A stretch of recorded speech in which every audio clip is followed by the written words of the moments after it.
There are a lot of different factors that make someone famous. For example, how many people know their name, or the people they hang out with, or the things that they've done. Yeah, or you could look at things like how many Instagram followers someone has. Like, for example, I've got quite a few more followers than Ben does. Okay. I mean, I don't really care about that sort of thing much, but... Right. If it's just for an example, then it's good to note that, you know, Pikachu has about 100,000 more followers than Jason does, so. You know, as I'm thinking about it, it's not really a good example. People aren't really using Instagram anymore. Oh, I think people use Instagram. Kind of passe. I use it. Dan, you use Instagram? Yeah. Yeah, Dan uses it, I use it. Okay. Yeah. So if you consider everyone who's ever lived, Jesus Christ is arguably the most famous. Jesus is so famous that his name is used as a swear word. We don't use anyone else's name as a swear word. Benedict Cumberbatch! Taylor Swift! Justin Bieber, that's hot! Pikachu! Think about this with me for a minute. Jesus' life literally divides history. Our calendars are based on his life. History is divided into two main eras. Until recently, we use the terms BC and AD. BC stands for before Christ, and AD is Latin for Anno Domini, which means the year of our Lord. His influence is hard to miss. More songs have been sung to, more paintings have been painted of, and more books have been written about Jesus than anyone else. Time magazine named him the most significant person in history.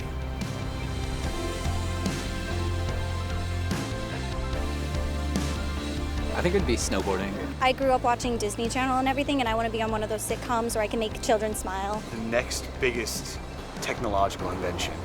Like, I want to be the next Steve Jobs. Singing. I would want to be famous for singing. I would want to be able to meet Beyonce and us be friends. Fashion designer, for sure. But doing backflips. Because I can't do a backflip. You want to be famous for backflips? Yeah, why not? Being able to taste a food and know exactly what's in it, like a food connoisseur. I don't want to be famous. I really don't. Okay, not money. Ooh, what would I want to be famous for? That's a good question. Being the best dancer. Performing, on Broadway. Baseball player. For my dashing good looks.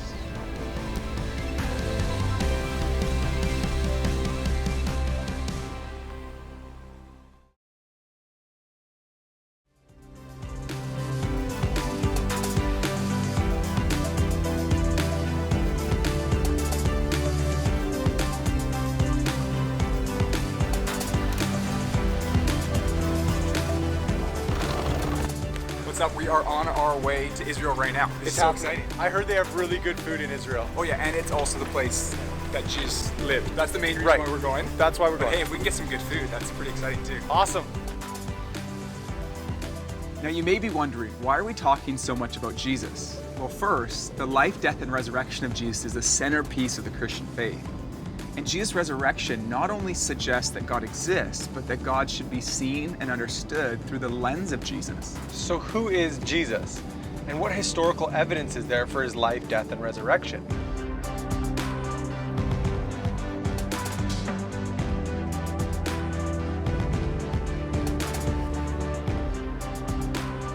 When it comes to the question of Jesus' existence, there are no serious historians who would suggest the man Jesus didn't live. There are more mentions of Jesus in ancient literature than Tiberius Caesar, who ruled the Roman Empire at the time. And one first-century historian named Josephus, who wasn't a Christian himself, described Jesus as a wise man, a teacher, and a doer of wonderful works. Jesus is also mentioned by other ancient historians like Tacitus and Suetonius.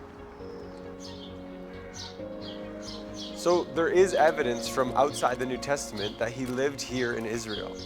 But most of the evidence for the things Jesus said and did comes from eyewitness reports recorded in the New Testament. The New Testament is a collection of books and letters that make up a large part of the Bible. The Bible is divided into the Old Testament, which was written before Jesus' birth, and the New Testament, written after his birth. 4 of these books, called the Gospels, were written specifically about Jesus' life from eyewitness accounts. Now, of course, the New Testament was written a long time ago, so it's good for us to ask, how do we know that what we have now hasn't been changed over the years? And we can find an answer to that question through a science called textual criticism. Here's Peter and Jazzy to explain how it works. Okay, so textual criticism works by comparing ancient manuscripts to discover the original wording. Basically, the more copies of a manuscript there are, and the closer they are to the date of the original manuscript, the more confident we can be. For example, Herodotus and Thucydides were ancient historians who wrote in the 5th century BC. Now, the earliest copies we have of their writings are from around 900 AD, so there's more than a 1300-year gap, and we only have 8 copies of their writings. Yet no classical scholar would doubt that these writings have come down to us in a form that's true to their original copies. And this is the case with many other ancient works as well.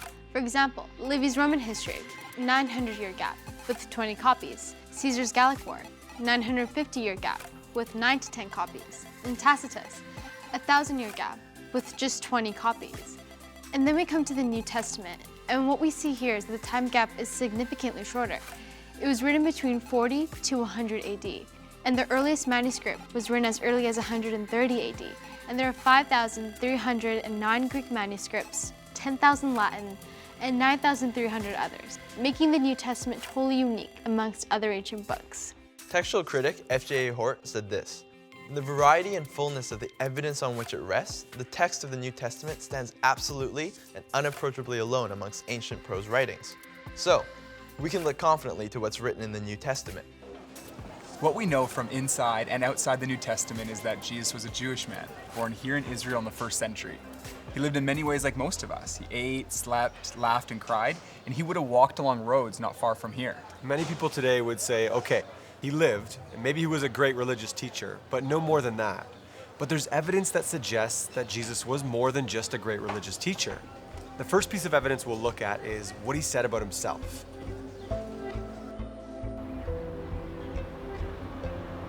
Okay, so what did Jesus say about himself? Because when other religious leaders might say, here's what's true, Jesus says, I am the truth.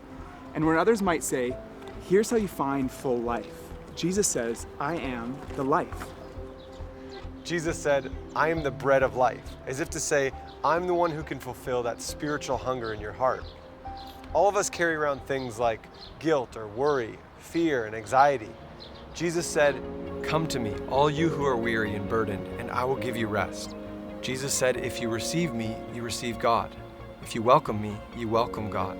And if you've seen me, you've seen God.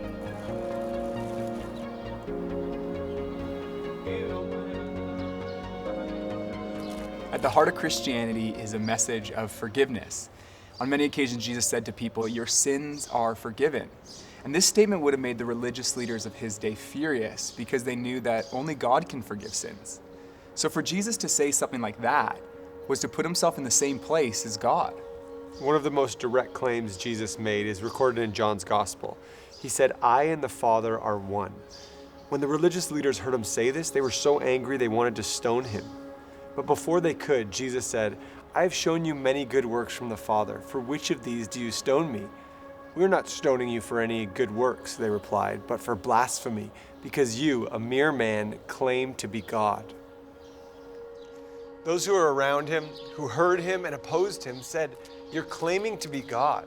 Makes me think of what Bono said when he was asked about Jesus. I don't think that everyone's heard of Bono. Bono? Yeah, he's the lead singer of U2. People have heard of him. I'm just meaning younger people, like maybe older guys like you and Timmy over here. But younger people, like Dan, have you heard of Bono? Yeah. Yeah, see? That's the guy that Ben always talks about, right? There it is. He doesn't know. Bono was asked in an interview about his faith in Jesus.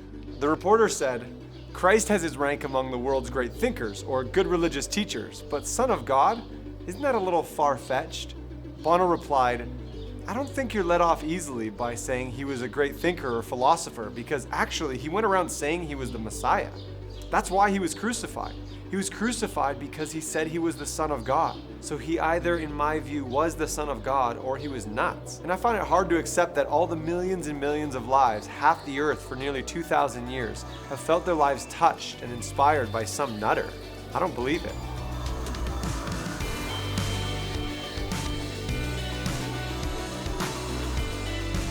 This has been around for a while. I don't know too much about Christianity, but I can say it probably because of like his words, like how his teachings. I think it's the whole martyr for a cause type of thing. I mean, I think that level of sacrifice people resonate with. I think generations of telling stories and ritual. Because somebody wrote a book about him. I never really thought of him that way. I never really thought of him as someone famous. Is he famous? I don't know. He's pretty famous. Okay. He kind of represents the ideal prophet that is encaptured in so many different religions and creeds across the world. He's the guy that has forgiven all of our sins. Like, he died on the cross for all of us, right? Because he's the only one that overcame death. It's because he healed a lot of people. Sandals. Sandals. Great sandals.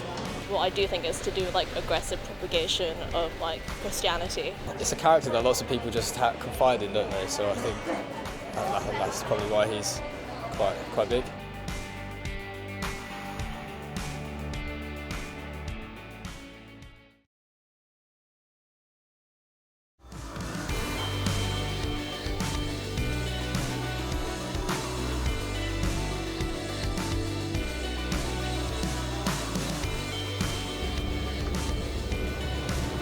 Hey, what's up guys? We're back on the move on a rocky bus and we are just pulling into Nazareth. It's changed a lot, but this is the place that Jesus grew up, so it's pretty cool. We should get some food. Oh yeah, well, we're definitely gonna get some food. Guys, we're gonna get food. It's been a long bus ride. Here's the update. We found a spot to eat food and to film our next shots. So we got the crew behind me there. Perfect. And some food behind me. Waffle. Ben's happy. I love waffle. It's gonna be great.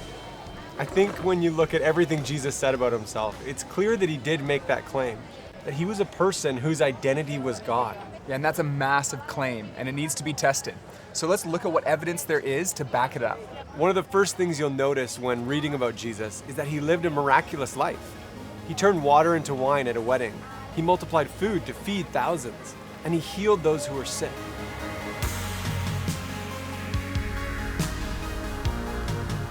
We're on the move with the crew today. Gonna be a good day, looking forward to it. That's the Sea of Galilee.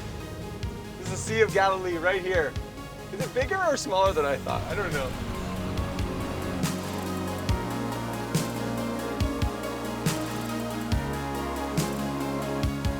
Thousands of people gathered on this mountain to hear Jesus give one of his most famous teachings, the Sermon on the Mount.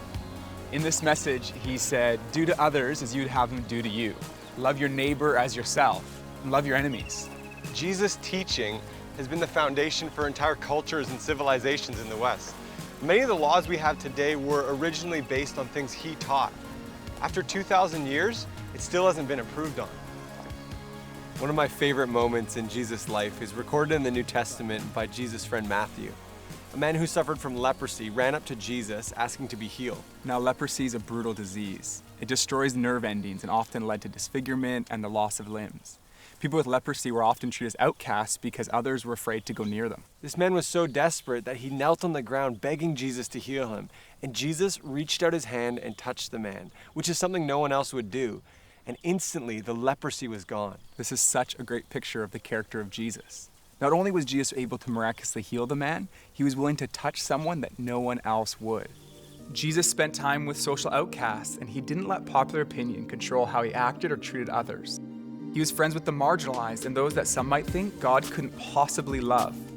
Time magazine named him the most persistent symbol of purity, selflessness, and love in the history of Western humanity.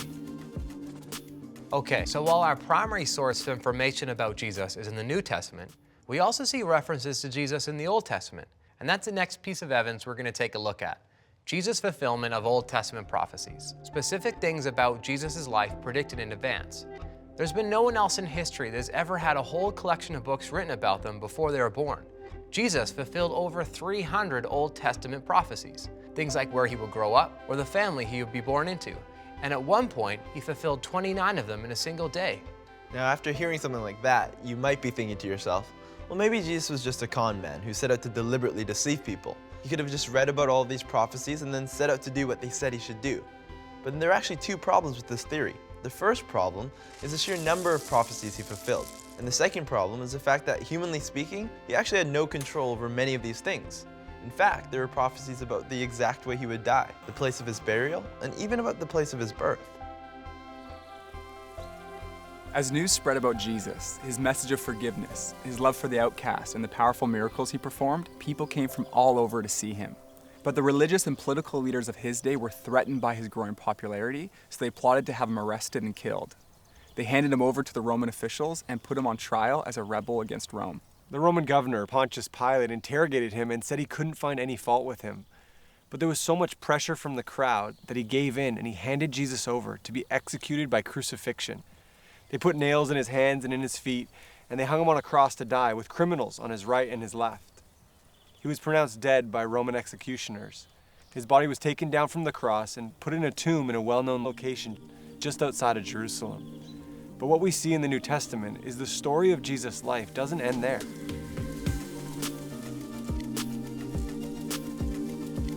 I think people think of Jesus as the long-haired guy in the movies. With sandals in a room? With a beard, who's having a hard time. Most people think Jesus is white. I don't know if that's true. I think people think that Jesus is just the guy on the cross. Growing up, I've heard that Jesus is a really forgiving person, like he's a friend. A wise person that, kind of wandered and taught and everything. Some people think he's the Son of God. Some people think that he's the Savior. God's son. He's kind of like the connection between God and people. I see him more as a historical figure. A good dude, and he was a prophet. Big, powerful guy in the sky. I don't know. I mean, he's got a lot of rules. They think he's a prophet. They think he's a good man. He's done a lot of good deeds. But a lot of people don't recognize him that he is also God. People kind of think like Jesus is same as God. They kind of put him in the same level as God. I don't know.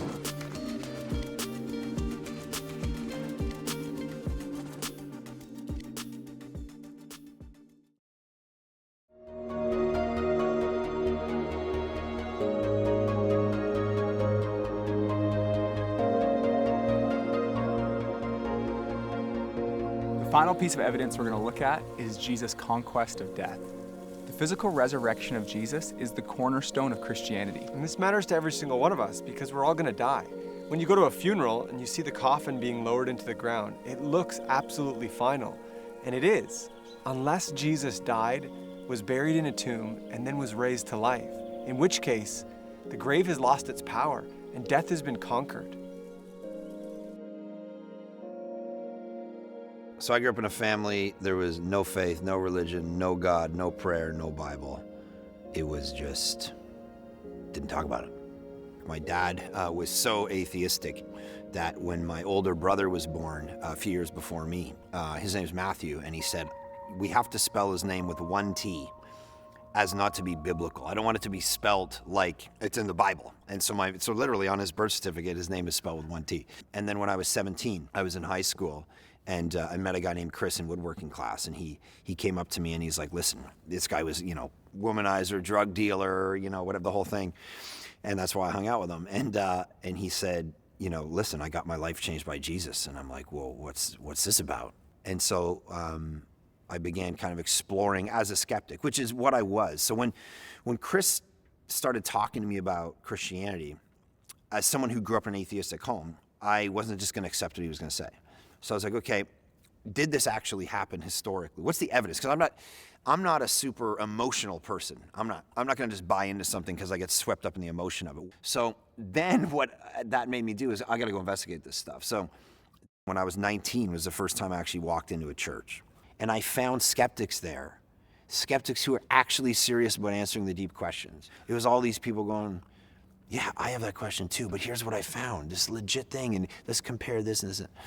I started to open up the old Bible that my grandfather had given me. Because Christianity functioned around this person and not just ideas and philosophies, I had to figure out, did this guy even exist to begin with? I explored, I studied, I looked at it. So I saw in the Gospels he obviously existed, but then began realizing there's people outside of the Bible who have no Christian agenda who were all claiming he existed. And it was in that exploration that I actually came to realize that Christianity is not emotional. It's not true because I want it to be true. It's true because the actual tomb is empty. It was based on a historical event. And that's what I realized was different about it. So I began to realize that this is either the most important thing in the universe or it is the dumbest thing. It can't be half interesting. So after I had studied, looked at the evidence, I came to the conclusion that this wasn't just hopeful thinking, wishful thinking, that it was actually true.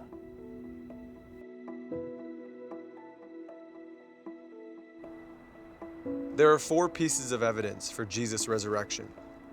First, his tomb was empty. When Jesus' close friends went to visit his tomb on the 3rd day, his body wasn't there.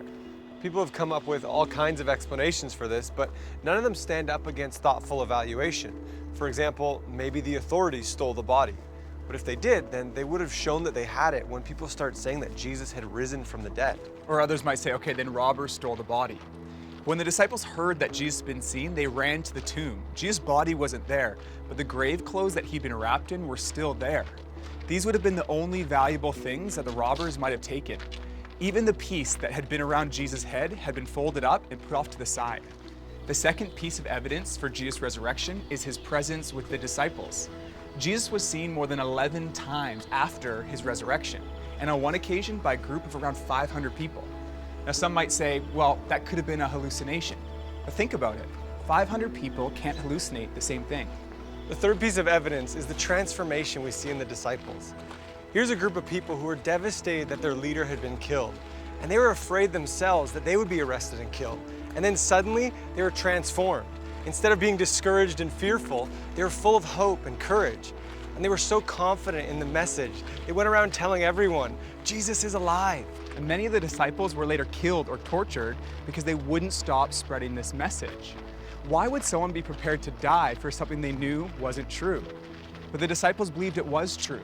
It had transformed their life, and this extraordinary movement has spread all over the world. And that's the fourth piece of evidence. Jesus is still impacting lives today. There are now more than 2.4 billion Christians around the world, representing every ethnic, economic, and social background.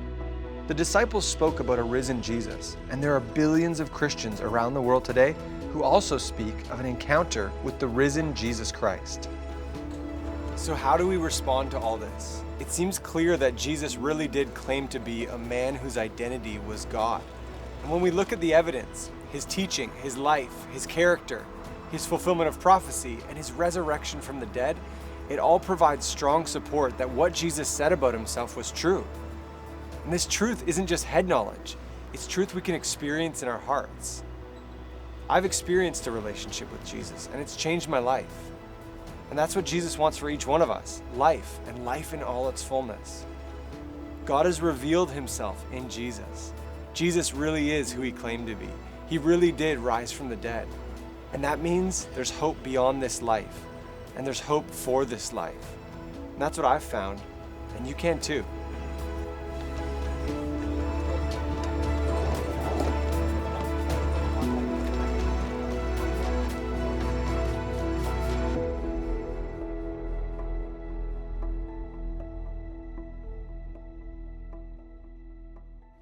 Mark? Benedict Cumberbatch! Taylor Swift! Pikachu! Yeah. It's burning, it's burning, it's burning. I did it again. I didn't mean to that time. Mother Teresa, man! Sting! Khloe Kardashian! Samuel L. Jackson! Buzz Lightyear! Oh! Did you just... Sorry. Too far? Pikachu!